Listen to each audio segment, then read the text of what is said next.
They told you history was boring. They handed you a textbook filled with dates, names, and places. But they didn't tell you about the Indian soldier who fought Nazis in Italy, only to disappear into the shadows. They skipped over the woman who led a 40-year rebellion in Vietnam. And they never told you about the time a chess game almost triggered nuclear war. This isn't a documentary. It's not a lecture. This is a cinematic journey through the stories they buried between the lines of your school's syllabus. Stories of rebels, geniuses, warriors, and underdogs whose lives were so epic, you'll wonder why Hollywood hasn't touched them. Let's begin with a name you've probably never heard, Noor Inayat Khan. She was born in Moscow, raised in Paris, and trained in Britain. But she wasn't just any agent. She was a Sufi Muslim, a princess descended from Tipu Sultan, and one of the first female wireless operators sent into Nazi-occupied France by the British. Noor operated under the codename Madeline. In a world where spies lasted mere weeks, Noor lasted 3 months while being hunted by the Gestapo. When they finally caught her, she never revealed a single secret. Even under torture. Her final word before being executed at Dachau was simple: Liberté. Why isn't she in every textbook? Now let's fly to the other side of the world, Vietnam. Before Ho Chi Minh, before the American War, there was a woman named Lady True in the 3rd century. She was just 19 when she raised an army to fight against Chinese occupation. Riding an elephant into battle, she once declared, "I want to ride the tempest, tame the waves, and kill the sharks of the Eastern Sea." Her rebellion was crushed, and her name was erased from Chinese records. But in Vietnam, she's remembered as a national hero. Statues stand tall. Streets bear her name. And schoolgirls still chant her war cry. History isn't boring. It's just been badly told. Let's talk about the man who challenged time itself. Richard III is often remembered as the villain from Shakespeare's plays, a hunchback tyrant. But what most textbooks leave out is that his bones were lost for over 500 years, until 2012, when archaeologists found them buried under a parking lot in Leicester. DNA testing confirmed it. The king had been lying beneath asphalt all this time. But here's the twist. His skeleton revealed scoliosis, but not the monstrous deformity Shakespeare described. Was he really a villain? Or just a political scapegoat defamed by the victors? Imagine living your whole life misunderstood, and being dug up centuries later for the truth to come out. In 1518, the people of Strasbourg were gripped by an uncontrollable force. Not war, not plague, but dance. Yes, the dancing plague of 1518 is one of history's most bizarre forgotten stories. It began with a single woman dancing in the street. She kept going for days. Then dozens joined. Then hundreds. They danced until their feet bled, until their bodies collapsed. Some even died from exhaustion and heart attacks. Historical records say the city hired musicians to play faster, thinking it would cure them. It didn't. Modern scholars suggest mass psychogenic illness, caused by stress and starvation. But to the people of the time, it was a curse. A punishment. Or maybe, a desperate cry for joy in a world full of suffering. No textbook ever made dancing look this terrifying. But maybe you're looking for something more heroic? Let's talk about the African samurai. Yasuke was a black man from Mozambique who traveled to Japan in the 1500s. He became the first foreigner to serve as a samurai under Oda Nobunaga, one of Japan's most powerful warlords. Nobunaga was so impressed with Yasuke's strength and intelligence that he gave him a katana and a home. When enemies rose against Nobunaga, Yasuke fought to defend him, wielding his sword like any other samurai. Although he was eventually captured, his legacy lives on as one of Japan's greatest foreign warriors. A real-life anime hero, but most world history classes never mention him. Or how about the library that almost saved the ancient world? The Library of Alexandria is often portrayed as a mysterious lost archive, burned to the ground in a single night. But the truth is far more complicated and fascinating.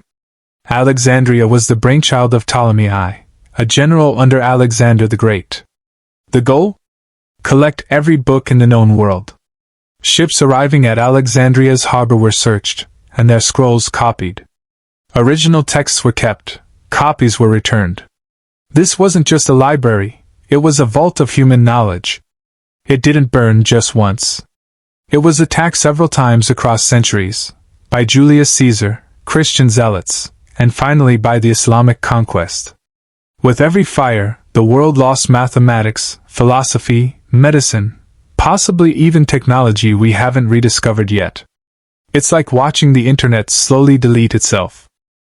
Somewhere in India, under the shadow of modern development, lies a place where time stands still, Rupkund Lake, also called Skeleton Lake. Every summer, when the ice melts, human bones appear along the shoreline, hundreds of them. Who were they? For decades, locals passed down legends of a cursed royal party punished by the gods. Scientists investigated. Carbon dating revealed something stranger. The skeletons came from two different centuries. One group died in the 9th century. The other? In the 1800s. And their DNA didn't match the locals. They were Mediterranean. Were they pilgrims? Soldiers? Victims of a freak hailstorm? Nobody knows. But the mountain lake holds its secrets in silence, every year, waiting for the snow to melt. Now let's descend into darkness, real darkness. The Great Molasses Flood of 1919 in Boston. On a warm January day, a giant steel tank holding 2.3 million gallons of molasses burst, releasing a sticky tsunami. The wave was 25 feet high and moved at 35 miles per hour, killing 21 people and injuring 150 more. It sounds absurd, until you realize how destructive molasses can be. It flattened buildings, tossed trains off their tracks, and left the city smelling like sugar for months. Investigations revealed the tank was poorly built, cheap steel, bad maintenance. People remember Titanic and Hindenburg. But a flood of molasses? That's the kind of chaos they don't teach in school. And here's one more mindbender, the chess game that nearly sparked nuclear war.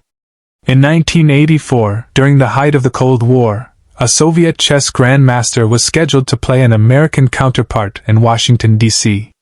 Suddenly, the KGB pulled him out. Why? They believed that the match was a cover for espionage.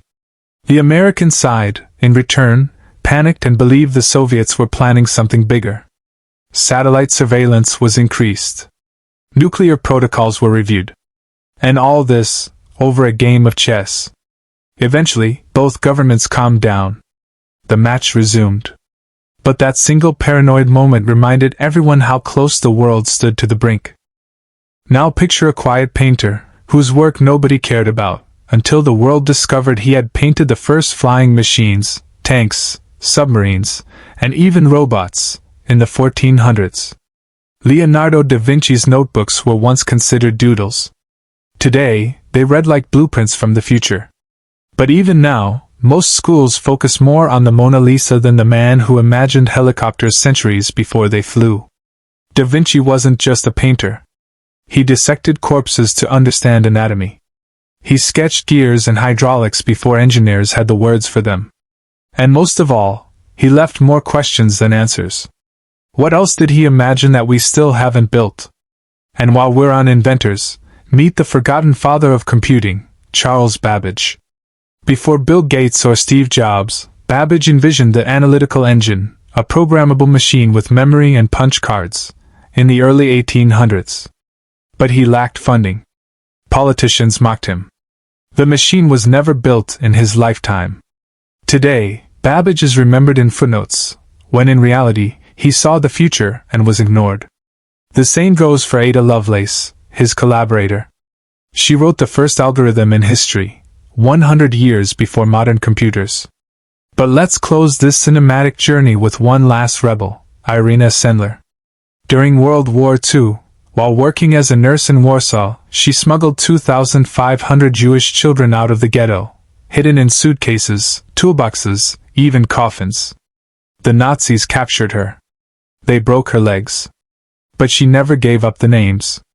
She wrote them on slips of paper, buried them in jars, and hoped the world would one day reunite those families. She lived long enough to see some of those children again. History is full of monsters, but also full of light. The stories are there, buried in dusty pages. All you need to do is look between the lines. Because what they call boring might just be the most epic thing you've ever heard.